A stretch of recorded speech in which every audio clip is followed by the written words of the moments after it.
안녕하세요. 하나님이 다스리시는 천치방송입니다. 오늘은 하나님의 말씀인 성경은 어떻게 만들어졌는가에 대해 말씀드리고자 합니다. 성경은 하나님의 영감을 받은 선지자나 영적 지도자들이 기록했으며 하나님의 계시나 묵시를 통해 하나님의 감동을 받은 영적 지도자들이 기록한 책입니다. 계시나 묵시를 통해 사람을 향한 하나님의 뜻과 계획과 목적을 알 수 있으며 이에 순복하고 순종하는 순천자는 흥하고 이를 거역하고 불순종하는 역천자는 망한다고 하였습니다. 왜 그럴까요? 우리는 간혹 이런 말을 합니다. 저 사람 양심이 있어? 생각이 왜 저러지? 왜 마음과 생각이 낚시의 바늘처럼 삐뚤어져 있을까? 왜 원망과 불평이 많을까?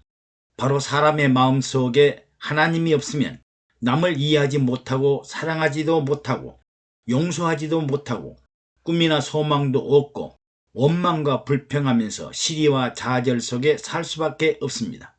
이에 대한 인생 해결책이 바로 좌로나 우로나 치우치지 않는 하나님 중심의 성경과 말씀입니다. 하나님은 스스로 계시는 분이고 눈으로 보지 못하시는 비물질, 비형상의 영적인 존재로 우주 만물의 창조자이시므로 사람의 생각과 판단으로는 하나님을 알기가 불가능합니다. 흑암 속에 사는 사람들이 어둠 속에서 코끼리의 기다란 코를 만지고 육중한 네 다리 중 하나를 만지고 코끼리의 넓은 배를 만져보고 코끼리 이야기를 말합니다. 자기가 만져본 코끼리의 육체는 다르지만 모두가 다 코끼리를 만져본 것은 사실입니다. 전체를 합하면 코끼리를 설명하는 것이며 하나님도 이와 같습니다. 모세는 애굽의 왕자로 자랐고 장차 애굽왕 바로가 될 사람이었습니다.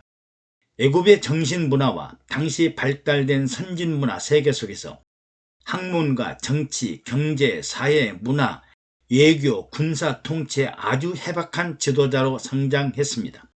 유대인 어머니의 사랑 속에서 유년 시절을 보낸 모세는 하나님의 영감 있는 자녀로 성장했으며 애굽 공주의 배려로 장차 애굽 왕으로 성장할 위대한 통치자요, 정치가요, 학자요, 사상가로 이러한 위대한 지도자는 세상에 다시 없을 것입니다.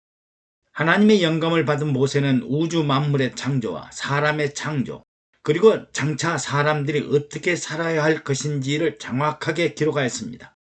창세기, 출애굽기, 레위기, 민수기, 신명기, 모세의 오경은 하나님의 영감을 지시받아 기록한 신앙의 근본과 기본이 되는 성경입니다.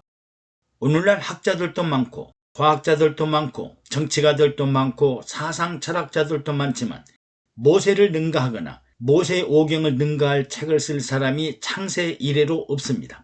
그리고 구약 성경 39권은 이스라엘 백성들이 당면한 문제나 상황이 장차 어떤 결과를 다가올지 예언하고 다시 하나님께로 돌아가야 한다는 예정하는 일을 알려주는 하나님의 선지자들이 기록한 책들입니다.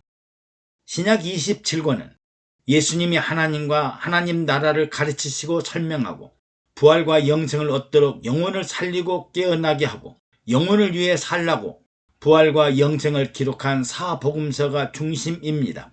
또 이 복음서를 공관복음이라고 하는 이유는 예수님을 왕으로 바라보는 마태복음, 종으로 바라보는 마가복음, 철저하게 사람 중심으로 바라보는 누가복음, 하나님의 아들로 바라보는 신성이 강조된 요한복음으로 제자들도 이를 하나로 단적으로 바라볼 수 없었으나 전체를 보면 하나님을 향한 완전한 통일성을 가지고 있습니다.